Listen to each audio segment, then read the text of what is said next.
ত্রয়োদশ জাতীয় সংসদ নির্বাচনে নিরঙ্কুশ বিজয় অর্জনের পর দেশের ১৩তম প্রধানমন্ত্রী হিসাবে শপথ নিয়েছেন তারেক রহমান।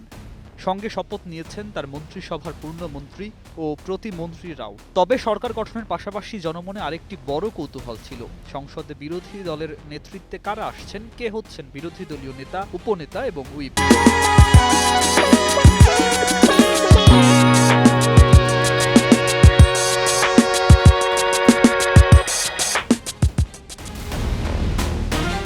এই প্রশ্নের জবাব দিয়েছে জামায়াত জোট। মঙ্গলবার গণমাধ্যম কর্মীদের জানানো হয়, সংসদে বিরোধী দলের নেতৃত্ব দেবেন বাংলাদেশ জামায়াতে ইসলামীর আমির ডক্টর শফিকুর রহমান। তিনি আনুষ্ঠানিকভাবে বিরোধী দলীয় নেতা হিসাবে দায়িত্ব পালন করবেন।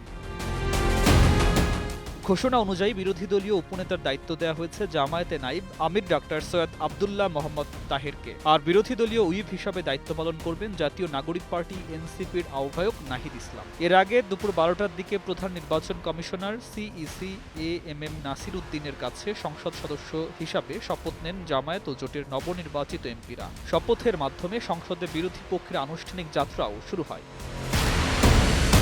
তবে শপথ গ্রহণ ঘিরে কিছুটা অনিশ্চয়তা তৈরি হয়েছিল সংবিধান সংস্কার ইস্যুতে। জামায়াতের নায়েবে আমির ডক্টর সৈয়দ আব্দুল্লাহ মোহাম্মদ তাহের জানিয়েছিলেন, বিএনপি সংস্কার পরিষদে শপথ না নিলে জামায়াতের কেউ এমপি হিসাবে শপথ নেবেন না। পরে জোটের নবনির্বাচিত সদস্যরা সংসদ ভবনে জরুরি বৈঠকে বসেন এবং ওই বৈঠকেই শপথ গ্রহণের বিষয়ে চূড়ান্ত সিদ্ধান্ত নেওয়া হয়। News desk.